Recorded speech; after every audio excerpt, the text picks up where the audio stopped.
नमस्कार प्यारे बच्चों, प्रस्तुत हूँ मैं आपके सामने अविकारी शब्दों का पद परिचय विषय लेकर।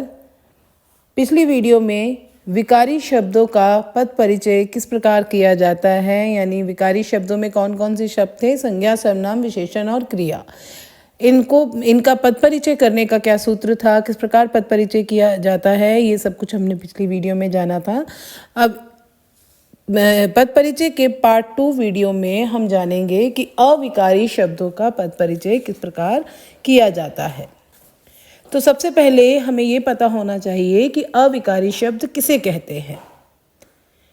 देखिए, अविकारी शब्द का शाब्दिक अर्थ है जिसमें कोई विकार या परिवर्तन ना हो, अर्थात वाक्य में प्रयुक्त होने पर जिन शब्दों के रूप में लिंग, वचन, काल और कारक के प्रभाव का कोई परिवर्तन नहीं होता, अर्थात लिंग, वचन, काल, कारक के परिवर्तित होने से जिन शब्दों में कोई परिवर्तन नहीं होता है उन्हीं को अविकारी पद कहा जाता है।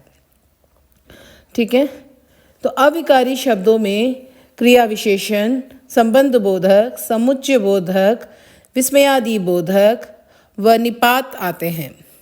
तो अब हम अव्यय के यानी अविकारी शब्द के भेदों के बारे में विस्तार पूर्वक अध्ययन करेंगे। तो सबसे पहले हम लेते हैं पहला भेद, क्रिया विशेषण को। क्रिया विशेषण का क्या अर्थ है? जैसे कि शब्द से ही स्पष्ट है कि वे शब्द जो क्रिया शब्द की विशेषता बताते हैं उन्हें क्रिया विशेषण कहते हैं। ठीक है, जैसे राघव ध्यान से पढ़ता है। कैसे पढ़ता है? ध्यान से पढ़ता है। तो ध्यान से क्या हो गया? उसका क्रिया विशेषण शब्द हो गया। ठीक, तो क्रिया विशेषण के 4 भेद होते हैं और बहुत सरलता से 4 भेदों को 4 शब्दों से हम समझ लेंगे। वो 4 शब्द कौन से हैं? कब, कहाँ, कितना और कैसे। अब आप कहेंगे कब, कहाँ, कितना और कैसे से कैसे हम भेदों को समझ सकते हैं?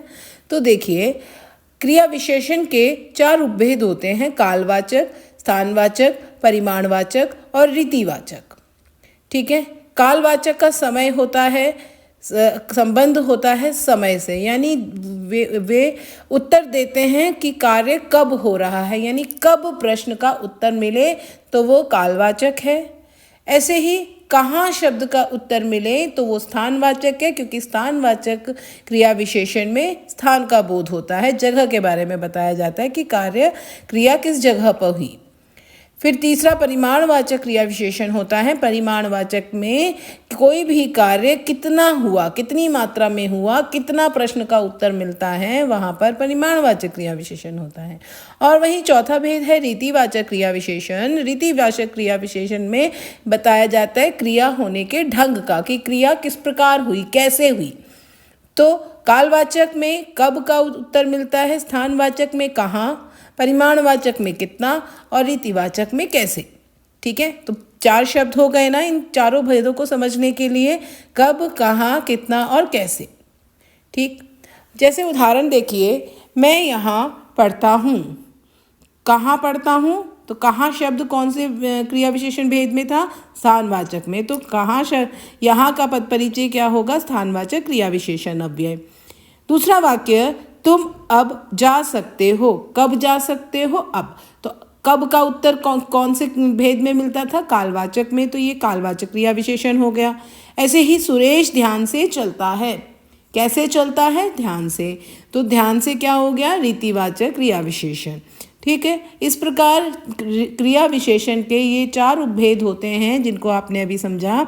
और जब आपको किसी वाक्य में रेखांकित किया जाता है कोई शब्द पद परिचय के लिए और वो क्रिया विशेषण अव्यय है, तो आपको क्रिया विशेषण यानी अविकारी शब्दों के पद परिचय में केवल अव्यय भेद ही लिखना होता है। इसमें आपको लिंग, वचन, काल, कारक नहीं लिखना होता, क्योंकि अविकारी शब्दों का लिंग, वचन, काल, कारक से कोई संबंध नहीं होता है। ठीक, तो अब चलते हैं हम अविकारी शब्द के अविकारी अव्यय के दूसरे भेद पर, जो कि है संबंध बोधक अव्यय। संबंध बोधक अव्यय किसे कहते हैं? वे अविकारी शब्द जो वाक्य के संज्ञा व सर्वनाम शब्दों का आपस में संबंध बनाने का कार्य करते हैं।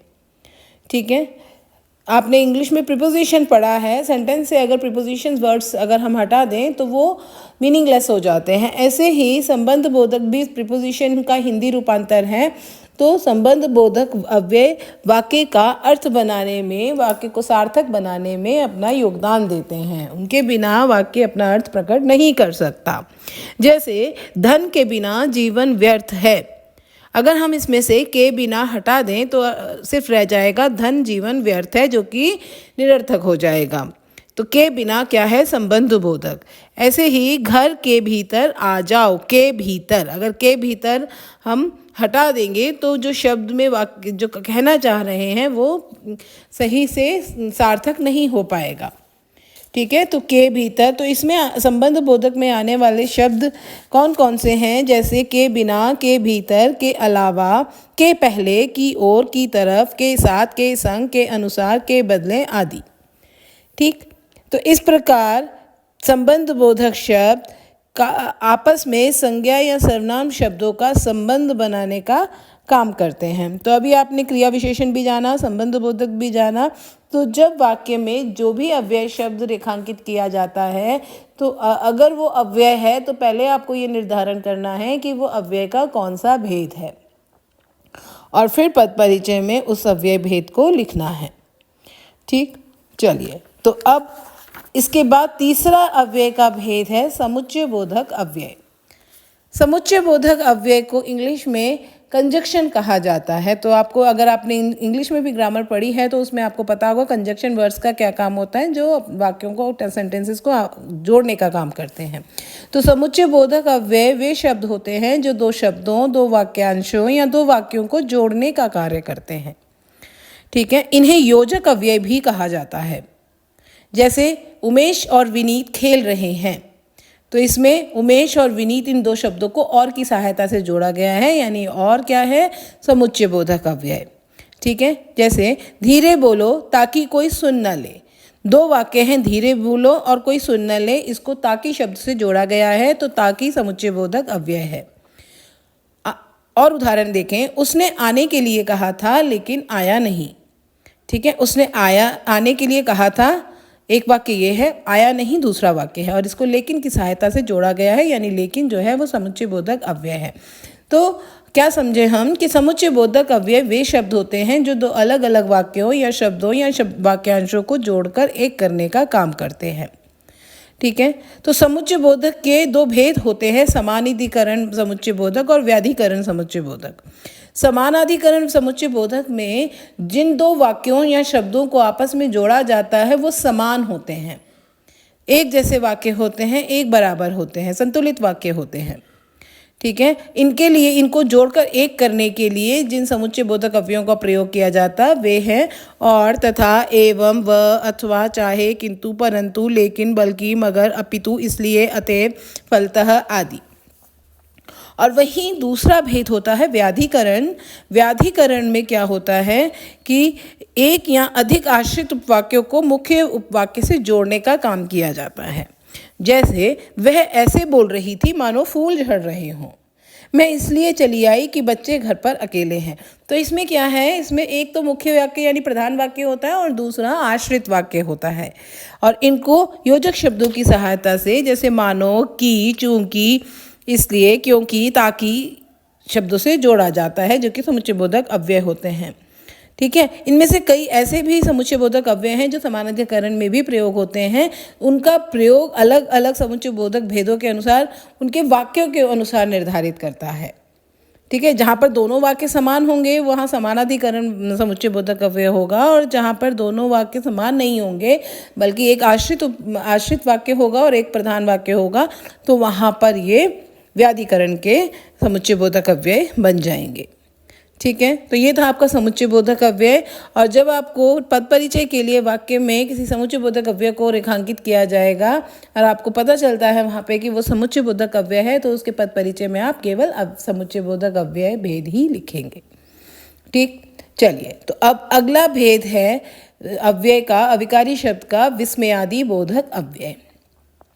विस्मयादि बोधक अव्यय में क्या होता है, जो अव्यय विस्मय, घृणा, हर्ष, लज्जा, दुख, पीड़ा जैसे मनोभावों का बोध कराते हैं उन्हें विस्मयादि बोधक अव्यय कहते हैं। ठीक है, जहाँ पर भावों का बोध हो, अलग अलग भाव मुखरित हो जिन शब्दों से, उन्हें विस्मयादि बोधक अव्यय कहते हैं। और विस्मयादि बोधक चिन्ह का प्रयोग भी इन शब्दों के साथ किया जाता है। तो बहुत आसानी से हम इन चिन्हों की सहायता से और इन शब्दों की सहायता से पहचान कर लेते हैं विस्मयादि बोधक अव्यय शब्दों की। जैसे अरे आप यहाँ भी आ गए, वाह क्या बात कही है, शाबाश ऐसे ही आगे बढ़ते रहो, अरे वाह शाबाश, ये तीनों शब्द विस्मयादि बोधक अव्यय के हैं। ठीक है, जो अलग अलग भाव मुखरित कर रहे हैं। अरे में हैरानी का भाव प्रकट हो रहा है, वाह में खुशी का भाव प्रकट हो रहा है, शाबाश में भी खुशी का भाव प्रकट हो रहा है। इसी प्रकार अलग अलग भाव प्रकट करने वाले ये विस्मयादि बोधक अव्यय शब्द होते हैं। और इनका पद परिचय में भी इनके पदों का नाम लिखा जाता है और साथ में ये किस भाव को मुखरित कर रहे हैं वो भाव भी लिखा जाता है। जैसे वाह शब्द खुशी का, हर्ष का प्रतीक है, तो विस्मयादि बोधक अव्यय लिखने के बाद उसके साथ उसका भाव यानी हर्ष सूचक लिखा जाएगा। जैसे उफ कितनी गर्मी है, इसमें विस्मयादि बोधक अव्यय लिखने के बाद इसका भाव कौन सा है, पीड़ा सूचक, तो पीड़ा सूचक भी लिखा जाएगा। इसी प्रकार जो भी अव्यय विस्मयादि बोधक अव्यय दिया गया है उसमें कौन सा भाव मुखरित हो रहा है वो भाव भी आपको अव्यय भेद के साथ लिखना होगा। ठीक है, अगला भेद है आपका निपात। अविकारी शब्द का अंतिम भेद निपात है। निपात किसे कहते हैं? निपात किसे कहते हैं? जो अव्यय शब्द वाक्य में किसी पद या पदबंध के बाद लगकर उसके अर्थ को बदल देते हैं या उस पर विशेष बल देते हैं, उन्हें निपात कहते हैं। निपात के बिना भी वाक्य अपने आप में पूर्ण होते हैं, पूर्ण अर्थ प्रकट करते हैं, लेकिन निपात शब्दों के जुड़ जाने से वाक्य और ज़्यादा बलदायक हो जाते हैं। ठीक, जैसे उदाहरण लेते हैं, मुझे आम खाना है। वाक्य पूर्ण है, अपना अर्थ प्रकट कर रहा है, लेकिन इसी वाक्य को अगर हम ऐसे बोलें कि मुझे भी आम खाना है, तो भी जुड़ जाने से वाक्य और ज़्यादा बलदायक बन गया है। ठीक है, तो ऐसे शब्दों को जो वाक्य को बल प्रदान करते हैं उन्हें, ऐसे शब्दों को निपात कहा जाता है। जैसे, और इसमें आने वाले शब्द हैं जैसे ही, तो, तक, भी, भर, मात्र आदि। जैसे उदाहरण लें, आप ही तो यह काम करने को कहा था, आपने ही तो यह काम करने को कहा था, तो ही तो क्या है, निपात है। ठीक है, आपने यह काम करने को कहा था, अगर ऐसा कहा जाए तो भी वाक्य अपने आप में पूर्ण है, लेकिन ही तो लगाने से वाक्य और ज़्यादा बलदायक बन जाता है और इनको निपात कहा जाता है। ठीक है, ऐसे ही मीरा तक मेरी बात नहीं मानती, अगर तक नहीं होता, मीरा मेरी बात नहीं मानती, तो भी वाक्य पूर्ण था, लेकिन तक जुड़ जाने से वाक्य बलदायक बन गया और ये तक ही निपात शब्द है। इस प्रकार वाक्य में अगर इस प्रकार के शब्दों को रेखांकित किया गया हो पद परिचय के लिए, तो आपका उत्तर निपात अव्यय होगा। ठीक है, तो पद परिचय करते समय इस बात का खास ख्याल रखना है आपको कि पद परिचय में अविकारी शब्दों के पद परिचय में केवल अव्यय भेद लिखना होता है और विकारी शब्दों के पद परिचय में भेद का नाम, यानी अगर संज्ञा, सर्वनाम, विशेषण, क्रिया के भेद का नाम, लिंग, वचन, काल, कारक, वाच्य, वो उसके अनुसार लिखेंगे कि किसका पद परिचय कर रहे हैं आप। जहाँ वाच्य, काल, कहाँ मैंने आपको पिछली वीडियो में समझाया था कि संज्ञा, सर्वनाम, विशेषण, क्रिया के विभिन्न भेदों में कहाँ किस प्रकार पद परिचय में क्या क्या लिखा जाएगा, तो वो सब आपको उसके पद परिचय के साथ भेद के अतिरिक्त भी लिखना होता है विकारी शब्द के पद परिचय में। ठीक है, तो ये आपका पद परिचय था।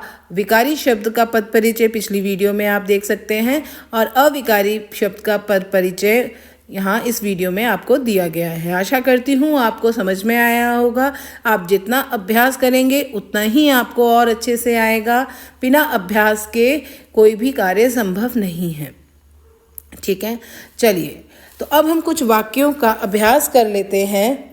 देखिए, आपके सामने कुछ वाक्य दिए गए हैं। पहला वाक्य है, ताजमहल शाहजहां ने बनवाया था।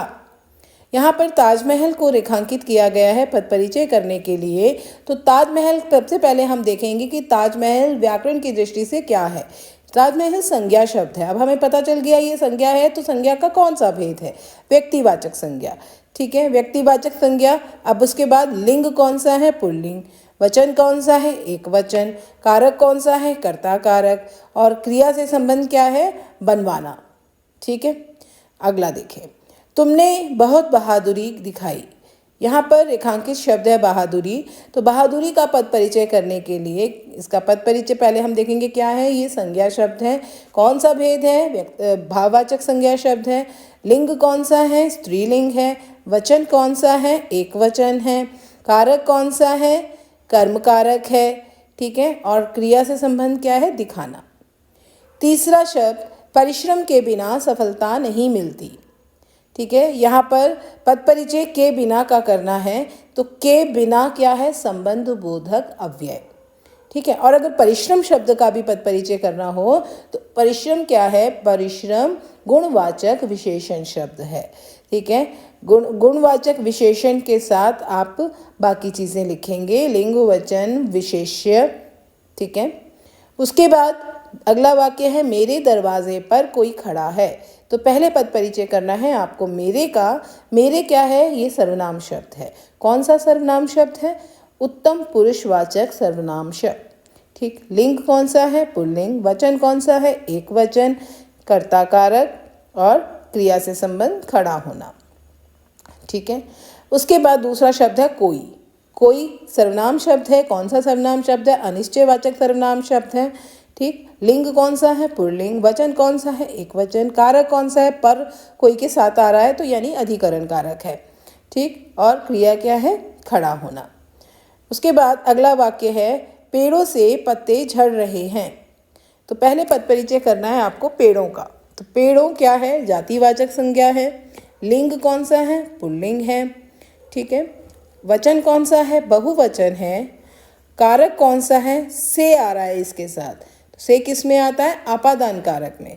करण में भी आता है लेकिन यहाँ अलग होने का भाव प्रकट हो रहा है, इसलिए यहाँ आपादान कारक होगा। और क्रिया से संबंध कौन सा है? झड़ना। ठीक है, दूसरा झड़ रहे हैं, इसका पद परिचय करना है। झड़ रहे हैं क्या है? क्रिया शब्द है। ठीक है, क्रिया का कौन सा भेद है? क्या झड़ रहे हैं? पत्ते, यानी उत्तर मिल रहा है तो ये क्या है? सकर्मक क्रिया है। ठीक है, सकर्मक क्रिया है। उसके बाद वाच्य कौन सा है? से आ रहा है, कर्मवाच्य है। ठीक है, कर्मवाच्य है। फिर उसके बाद धातु कौन सी है? जड़ धातु। धातु क्या है? मूल धातु झाड़ू, जड़ है। काल कौन सा है? वर्तमान काल है। और पेड़ों का झड़ना क्रिया से संबंध है। ठीक है, तो ये आपका पद परिचय था इन कुछ शब्दों का। और ज़्यादा आप जितना अभ्यास करेंगे उतने ज़्यादा आपके डाउट्स क्लियर होंगे। बिना परिश्रम के, बिना अभ्यास के कोई भी सफलता नहीं मिलती। तो आप परिश्रम कीजिए, मेहनत कीजिए, आपके सारे डाउट्स क्लियर होंगे। अगर उसके बाद भी कोई डाउट रह जाता है आप कमेंट बॉक्स में पूछिए, मैं आपके सारे प्रश्नों के उत्तर अवश्य दूंगी। धन्यवाद।